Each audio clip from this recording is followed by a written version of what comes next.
ये कहानी यूपी के इन दो नेताओं की है जिनको बीच कुर्सी को लेकर कई दिनों से अदावत चल रही है, बल्कि कई सालों से अदावत चल रही है।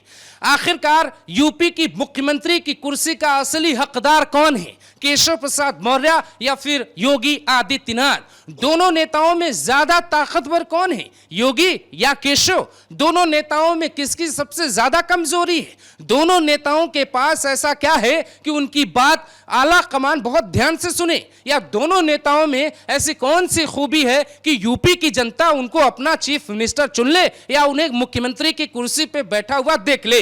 इन दोनों बातों को समझने के लिए कई साल पहले चलकर ही बात समझ पाएंगे। और केशव प्रसाद मौर्य के साथ योगी के शुरुआती दिनों से विवाद और फायदे नफे नुकसान की हर एक बात आपको समझ लेनी चाहिए। दोस्तों, योगी आदित्यनाथ केशव प्रसाद मौर्य से उम्र में बेशक 3 साल के छोटे हैं, लेकिन राजनीतिक अनुभव केशव से ज्यादा योगी के पास है।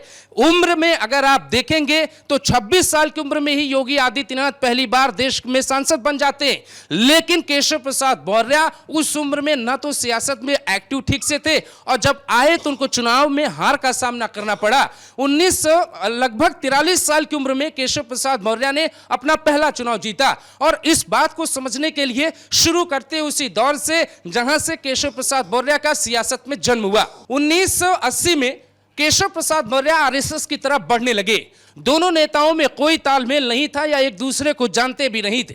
केशव प्रसाद मौर्य धीरे धीरे आगे बढ़े और बढ़ते हुए सियासत में आगे बढ़कर आरएसएस के बाद बीएचपी की तरफ बढ़ गए और वहां पे बीएचपी के बड़े नेताओं से उनकी करीबियां बढ़ने लगी। उन दिनों यूपी में बीजेपी का वर्चस्व बहुत ज्यादा नहीं था। कल्याण सिंह के सत्ता में आने के बाद बीजेपी का वर्चस्व जरूर बढ़ा, लेकिन जिस वक्त में केशव प्रसाद मौर्य अपनी सियासी जमीन तलाश रहे थे उस वक्त बीजेपी से ज्यादा प्रभावशाली यूपी की सियासत के लिए वीएचपी हुआ करती थी। दोस्तों, वीएचपी खुल के राम मंदिर का आंदोलन चलाती और उन्हीं राम मंदिर के आंदोलन के जरिए केशव प्रसाद मौर्य का कद बड़ा होता चला गया। धीरे धीरे बात आगे बढ़ी और 90 का दशक आ जाता है। केशव प्रसाद मौर्य के पास ना कोई पद आता है, ना ही चुनाव लड़ने का कोई मौका मिलता है। इसी बीच अयोध्या में जो कार सेवा होती है उसमें देश के बड़े नेता आते हैं और दुनिया भर की नजर उस पे अशोक सिंघल पे होती है। वो अशोक सिंघल जो इस दुनिया में अब नहीं रहे, लेकिन उनकी बड़ी भूमिका रही राम मंदिर में और उस कार सेवा आंदोलन में। उस आंदोलन में केशव प्रसाद मौर्य पहुंचे थे। वहां उनका क्या कद था इसकी जानकारी हमारे पास नहीं है, लेकिन ऐसा कहा जाता है कि वो एक कार्यकर्ता के रूप में वहां पे पहुंचे थे और अपनी उपस्थिति वहां पे दर्ज कराई थी। यहां तक आप देखेंगे तो आपको लगेगा कि केशव तो बहुत बड़े नेता हैं योगी से, वो कार सेवा में भी शामिल हुए, वो तो अशोक सिंघल के भी करीबी थे। योगी कहां 90 के दशक में थे, कोई मतलब उनकी बहुत खास पहचान नहीं थी। लेकिन देखिए वक्त बदलता है। 90 के दशक के बाद योगी की एंट्री गोरखपुर में होती है। गोरखपुर मठ में अपने गुरु अवैधनाथ के पास वो पहुंचते हैं और यहां से यूपी को एक नेता मिलने वाला होता है और केशव प्रसाद की किस्मत में योगी का अंक भी अब दिखाई देने लगेगा। दोस्तों, केशव प्रसाद मौर्य आगे बढ़े लेकिन चुनाव लड़ने का मौका नहीं मिला। उसी बीच योगी आदित्यनाथ गोरखपुर की जो मंदिर है, मठ है, गोरक्ष मठ, उनको वहां का गद्दी मिल जाती है। उनके गुरु अवैधनाथ उनको कमान सौंप देते हैं और उसके बाद योगी आदित्यनाथ पहला चुनाव 1998 में लड़ते हैं और पहला चुनाव वो 50,000 वोटों से जीत लेते हैं। दोस्तों, केशव प्रसाद मौर्य अभी भी राजनीति में कहीं भी एक्टिव थे जरूर, लेकिन उन्हें चुनाव लड़ने का मौका नहीं मिला। साल 2002 में केशव प्रसाद मौर्य पहला चुनाव प्रयागराज की पश्चिम सीट से लड़ते हैं और पश्चिम सीट से लड़ते हुए उन्हें इतनी करारी हार झेलनी पड़ती है कि उनका स्थान चौथा आता है और उन्हें वोट मात्र 7,000 ही मिलते हैं। और वहां से केशव प्रसाद मौर्य ने अपने राजनीति की शुरुआत चुनावी हार से ही की। उसके बाद फिर वो साल 2007 में चुनाव लड़े, लेकिन मायावती की सरकार तो बन गई, लेकिन वो बीजेपी के टिकट पे प्रयागराज की पश्चिम सीट से फिर से चुनाव हार गए। अब ऐसा लगा कि केशव प्रसाद मौर्य के जीवन में शायद राजनीतिक सफलता न लिखी हो या राजयोग की बात न लिखी हो। इन दिनों योगी आदित्यनाथ का कद बहुत बढ़ चुका था और योगी साल 2002 में पूर्वांचल के बड़े नेता बन चुके थे और कई बार यह नारा सुनाई देने लगा था कि अगर पूर्वांचल में रहना है तो योगी योगी कहना है। लेकिन जब 2007 में केशव प्रसाद मौर्य चुनाव हारे, उसी बीच योगी आदित्यनाथ एक बड़ी घटना का हिस्सा बने। दोस्तों, यह बात आपको समझनी पड़ेगी। तारीख थी 22 दिसंबर से 24 दिसंबर, साल था 2006। उन दिनों अटल बिहारी वाजपेयी राजनीतिक तौर पे संन्यास ले चुके थे और बीजेपी की पूरी कमान नितिन गडकरी या एलके आडवाणी जैसे बड़े नेताओं के हाथों में आ चुकी थी। और एलके आडवाणी के साथ बीजेपी आला कमान का एक जो है पूरा दल लखनऊ जाता है। कार्य समिति की बैठक होती है 22 दिसंबर से 24 दिसंबर 2006 को।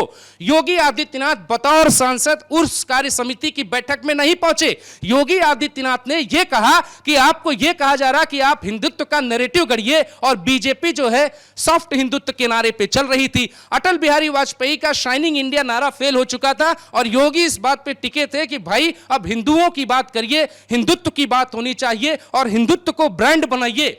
लेकिन बीजेपी और योगी की लाइन तकरीबन अलग अलग हुआ करती थी। इसी बीच योगी ने अपनी ताकत दिखाई, क्योंकि योगी साल 1998 में जब पहली बार चुनाव जीते तो मात्र 13 महीने के लिए सांसद बने, क्योंकि केंद्र में अटल जी की सरकार चली गई और दोबारा चुनाव हुए 1999 में। योगी आदित्यनाथ दूसरी बार लड़े और ज्यादा वोटों से जीते। इसी बीच उन्होंने हिंदू युवा वाहिनी का एक गठन कर लिया और हिंदू युवा वाहिनी के गठन के बाद उनके साथ लोग तेजी से जुड़ने लगे। 2002 में महाराजगंज की उस घटना के बाद योगी बहुत पॉपुलर हो गए, जिसमें एक हिंदू परिवार के साथ कुछ गलत हुआ था और योगी सड़कों पर उतर गए। महाराजगंज पुलिस आज भी मानती है, महाराजगंज के लोग आज भी किस्सा सुनाते हैं कि योगी आदित्यनाथ से हाथ जोड़कर विनती करते हुए देखे गए थे वहां के कप्तान कि आप यहां से महाराज चले जाए, नहीं बवाल हो जाएगा।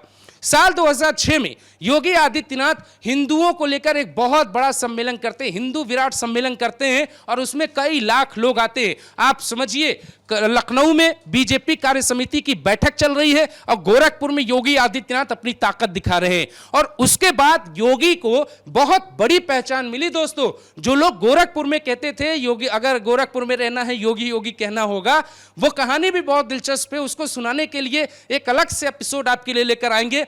वो कहने वाले लोग पूरे पूर्वांचल में पैदा हो गए और योगी योगी कहना पड़ा लोगों को, और लोग कहने भी लगे, योगी को लोग प्रेम करने लगे। और 2006 में योगी का कद इतना था और उस वक्त केशव प्रसाद मौर्य अपना दूसरा चुनाव हार रहे थे। यहां से आप ये आकलन करिए कि दोनों नेताओं में क्या कोई समानताएं आपको दिखती हैं, कोई समानता आपको दिखती है। दोनों नेताओं में अगर आप तुलना करेंगे तो अब तक आप किसको ज्यादा अंक देंगे, क्योंकि कहानी यहां खत्म नहीं होती, कहानी यहीं से शुरू होती है। साल 2009 के लोकसभा चुनाव में बीजेपी की करारी हार होती है और वहां से बीजेपी का अटल युग भी माफ करिएगा आडवाणी युग भी खत्म हो जाता है। लेकिन केशव प्रसाद मौर्य को कोई चुनावी जीत अब तक नहीं मिली। 2009 के चुनाव में वो चुनाव नहीं लड़े थे। साल 2012 में उनको यह संदेश मिला कि भाई आप प्रयागराज से तो चुनाव जीतने से रहे, आप एक काम करिए, आप कौशांबी के रहने वाले, आप कौशांबी चले जाइए, कौशांबी से चुनाव जीत जाएंगे। योगी आदित्यनाथ उस वक्त सांसद थे और वो विधानसभा चुनाव से अलग हुआ करते थे। पार्टी में उनकी कोई बहुत बड़ी भूमिका नहीं हुआ करती थी गोरखपुर मंडल को छोड़ के। केशव प्रसाद मौर्य कौशांबी की सिराथू सीट चुनते हैं और सिराथू से वो चुनाव जीत जाते हैं। साल 2012 के चुनाव में बीजेपी प्रयागराज मंडल में विधानसभा के चुनाव में महज एक सीट जीती थी, वो सीट थी सिराथू। सिराथू से जीतने के बाद केशव प्रसाद मौर्य को यह लगा कि भाई अब तो मैं बड़ा नेता हो गया। वो इसलिए हो गया क्योंकि प्रयागराज मंडल की बीजेपी सब सीटें हार गई, तो केशव प्रसाद मौर्य जीते हैं तो बड़े नेता हुए। यहां से उन्होंने गलतफहमी शायद पाल ली, ऐसा उनके आसपास रहने वाले लोग बताते हैं। योगी आदित्यनाथ का वर्चस्व पार्टी में कम, जनता के बीच ज्यादा बन चुका था। और बात शुरू होती है अब 2014 में। 14 में नरेंद्र मोदी बतौर प्रधानमंत्री उम्मीदवार आते हैं। योगी आदित्यनाथ का कोई कहीं खास जिक्र नहीं होता है। हमने आपको पहले भी बताया कि योगी आदित्यनाथ के क्षेत्र गोरखपुर में जब गए थे नरेंद्र मोदी चुनावी रैली करने के लिए पहली बार, तो वो योगी का नाम पढ़कर बताते हैं या लेते हैं स्वागत के दौरान। लेकिन योगी का कद जनता के बीच बहुत था और जो खौफ था योगी का वो मुलायम और मायावती की सरकार के बीच बहुत था। 2014 में बीजेपी बम्पर जीत हासिल करती है और केशव प्रसाद मौर्य को भी बीजेपी फूलपुर से चुनाव लड़ाती है। केशव प्रसाद मौर्य को दूसरी बार गलतफहमी होगी, वो इसलिए होगी क्योंकि फूलपुर से वो 3 लाख से ज्यादा वोटों से चुनाव जीत जाते।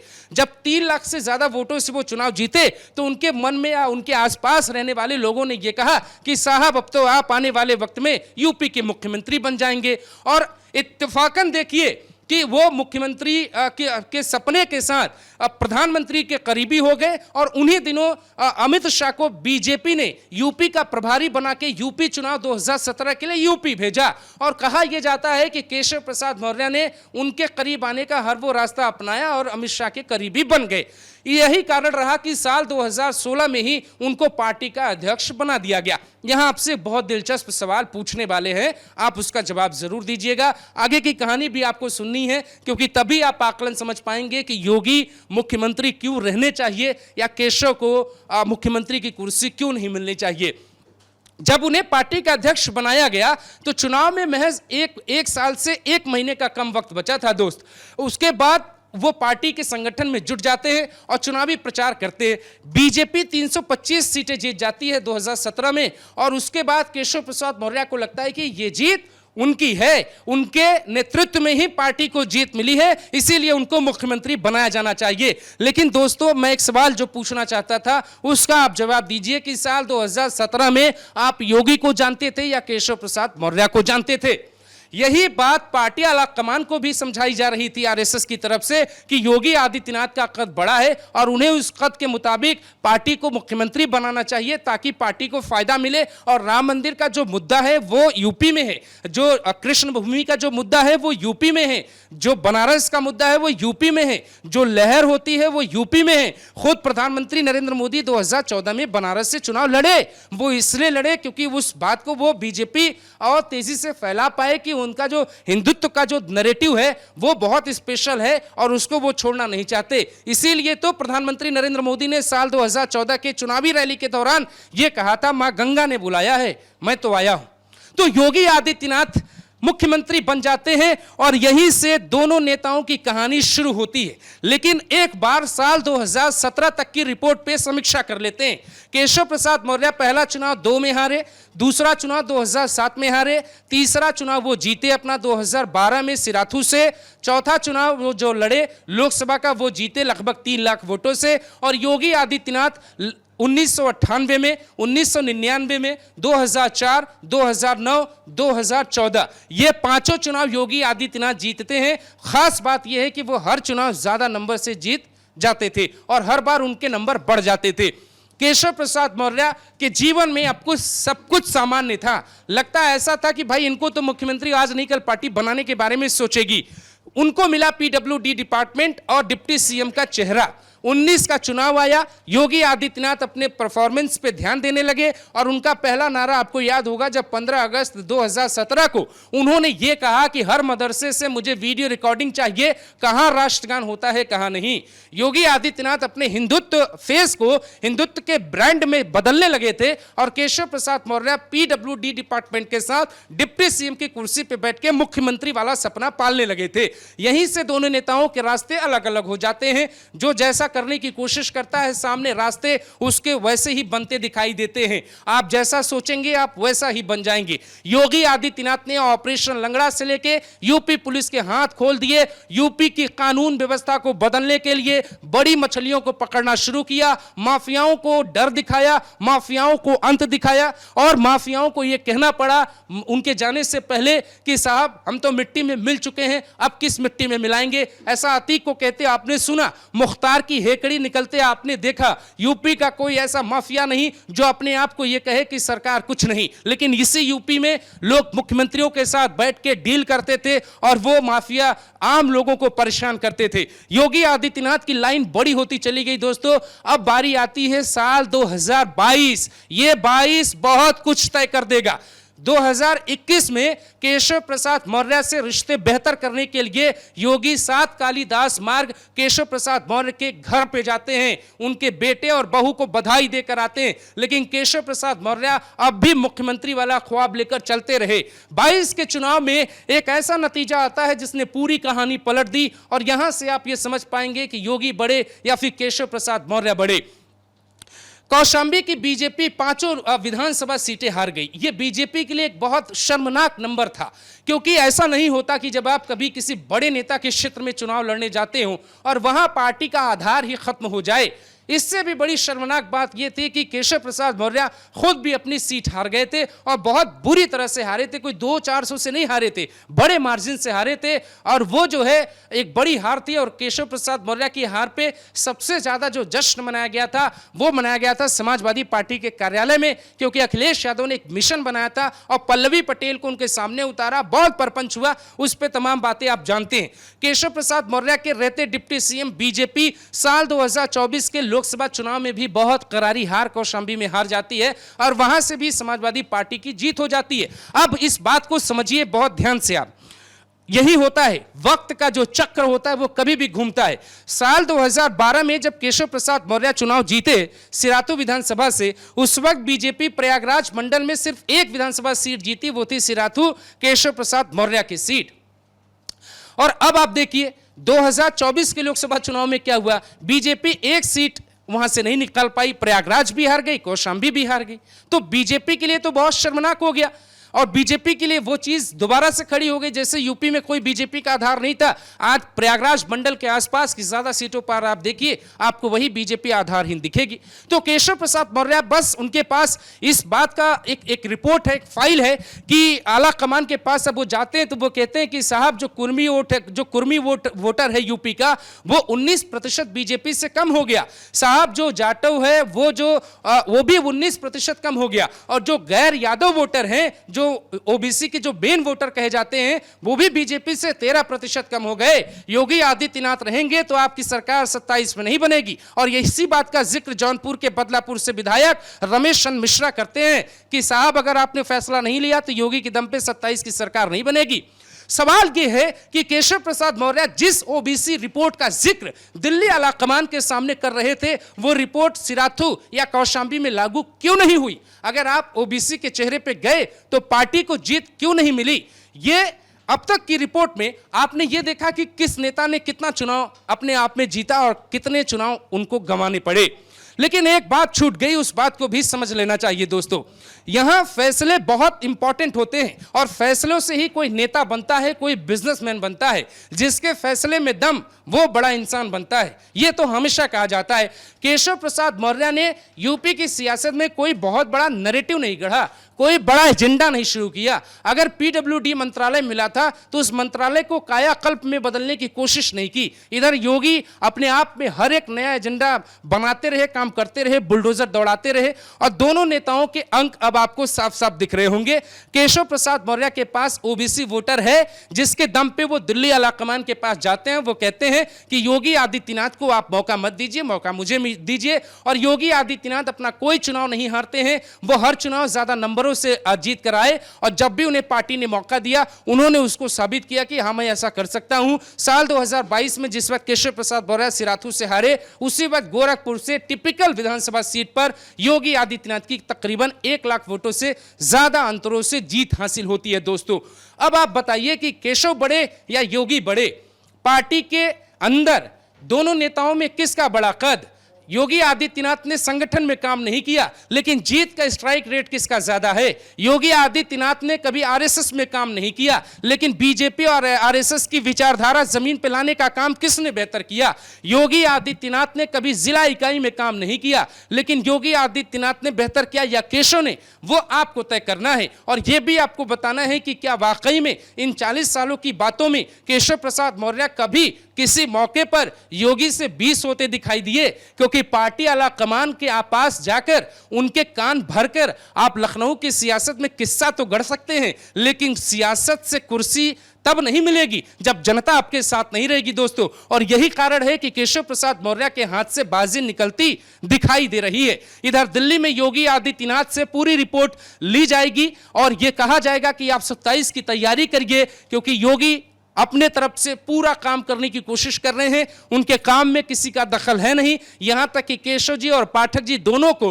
उन्होंने अपने बड़े फैसलों से एग्जिट करा दिया है। अब सवाल यह है कि क्या केशव प्रसाद मौर्य का राजनीतिक सूरज ढलने की कगार पे पहुंचेगा? क्योंकि अगर योगी से दुश्मनी उनकी चलती रही और 24 चुनाव तो गया हाथ से, 27 के चुनाव में अगर बीजेपी सिराथू नहीं जीती, बीजेपी कौशांबी नहीं जीती, तो फिर किस अधिकार से केशव प्रसाद मौर्य ये कहें कहेंगे कि साहब हमको मुख्यमंत्री बना दीजिए, क्योंकि हार के बावजूद पार्टी ने आपको डिप्टी सीएम बनाया और उसके बावजूद आप जीत हासिल नहीं कर पा रहे हैं। यहां तक कि कौशांबी के निकाय चुनावों में भी बीजेपी की इस बार हार होने की संभावना है और केशव प्रसाद मौर्य योगी को हटाकर अगर मुख्यमंत्री बनने का सपना देख भी रहे हैं तो क्या उन्हें ये नंबर नहीं देख लेना चाहिए, रास्ते नहीं देख लेने चाहिए, काम और राजनीतिक अनुभव में आकलन नहीं कर लेना चाहिए, क्योंकि योगी का अनुभव अपने आप में बड़ा हो गया है और केशव का भी अनुभव बड़ा हो गया है। लेकिन दोनों में अगर आप अंतर देखेंगे तो ठोकरें ज्यादा योगी ने खाई हैं और धक्के ज्यादा योगी ने खाए।